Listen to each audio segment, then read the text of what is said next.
Latest update ayon kay Netanyahu na ibinalita naman ng The Guardian at ng NBC. Ayon sa kampo ng Israel ay napapalibutan na nila ang bahay ng isa sa mga founder ng Hamas na si Yahya Sinwar. Nang matapos ang 7 araw na ceasefire na napagkasunduan ng Israel at ng Hamas, nagbabalik ang bakbakan sa pagitan ng dalawang kampo. Pinalibutang muli ng IDF ang Gaza. At ayon sa IDF, ang kanilang latest update ay pinasok nila ang southern part ng Gaza. Nagsagawa sila ng house-to-house battle. At dahil sa naturang operasyon na ito, ay kanilang natagpuan ang bahay ng isa sa mga founder ng Hamas na si Yahya Sinwar na nakatira sa Khan Yunis. Ang Khan Yunis ay city na kung saan heart ito ng southern part of Gaza. Ito ang pinakamalaking syudad sa south matapos ang pag-anunsyo ng Israel na kanilang babahain ang mga tunnel sa Gaza.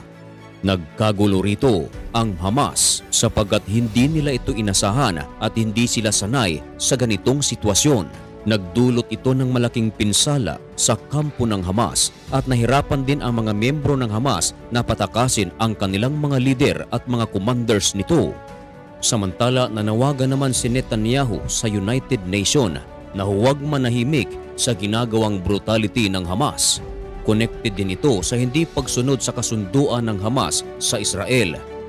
Nagkasundo kasi ang Israel at Hamas na magpapakawala sila ng mga bihag mula sa Hamas at gayon din ang Israel magpapakawala ng kanilang mga prisoners. Subalit ang nakakalungkot ay hindi ito tinupad ng Hamas. At ayon pa sa ibang mga testimonies ng mga napakawalang Israelita, nakaranas sila ng pagmamalupit ng Hamas. Ang iba'y nakaranas ng rape. Kaya naman naggalit dito si Netanyahu at nanawagan sa United Nations na huwag manahimik. Gayon din ang spokesperson ng IDF na si Daniel Hagari. Ito rin ang kanyang panawagan sa UN. Habang pinapalibutan naman ng IDF ang bahay ni Yahya Sinwar na nasa Khan Yunis, hindi sila sigurado kung nasa loob ba si Sinwar. Pero isang bagay na sila ay sigurado, wala ito sa battlefield. May mga balita rin na ang isa sa mga leader ng Hamas ay nasa ibang bansa nag-i-enjoy sa mamahaling hotel. Habang ang ibang miyembro ng Hamas o mga Palestino sa Gaza ay naghihirap. Nandyan ang kahirapan sa tubig, kahirapan sa pagkain at higit sa lahat ang safety. Pinaniniwalaan naman ng IDF na itong si Sinwar ay nasa underground. Ayon kay Netanyahu at sa spokesperson ng IDF na si Daniel Hagari, hindi maganda na ibigay ang detalye o kumpletong detalye tungkol sa kinaroroonan ni Sinwar dahil maaari daw ito na makabulyaso sa kanilang mga plano at makapaghanda pa ito sa susunod na gagawin ng Israel. Dagdag pa ng IDF na itong si Yahya Sinwar ay utak sa pag-atake ng Hamas noong October 7 sa Israel. At matapos nilang atakihin ng Israel, nagtago agad ito sa underground. Ikinokonsidera naman ng senior advisor ni Netanyahu na ang pagkakakita ng bahay ng isa sa mga leader ng Hamas ay victory. Ayon sa intelligence report ng Israel, ang Hamas ay umaasa na lang ito sa kanilang mga improvised bomb. At nito lang Miyerkules, December 6, 2023, muling nanawagan ang Israel Defense Force sa mga tao na nasa southern part ng Gaza na lisanin ang Khan Yunis at pumunta sa mga safe na lugar na kung saan itinuro din ng IDF kung saan silang dapat pumunta. Ito ay para maiwasan na magamit sila ng Hamas bilang human shield at bilang pag-iingat na rin na walang sibilyan na madadamay. Samantala, may mga residente naman sa Gaza na nag-report ayon sa IDF na nag-drop sila ng mga leaflet na kung saan dito ay nakakot ang mga bersikulo na mula sa Quran at nagbigay sila ng mga access, mga QR code na maaaring magagamit sa kanilang paglikas papunta sa mas ligtas na lugar. Samantala, nagsalita naman ang United Nations. Ayon sa kanila, wala na raw ligtas na lugar para sa mga Gazans. Pero kung IDF naman ang tatanungin, may mga lugar na safe sa Gaza at sila raw ang mas nakakaalam dahil nasa battlefield sila mismo. Subalit ayon naman sa British Defense Secretary, marami daw mapagdadaanan upang makapaghatid ng humanitarian aid sa Gaza. Pwede raw gamitin ang lupa, ang dagat at maging air.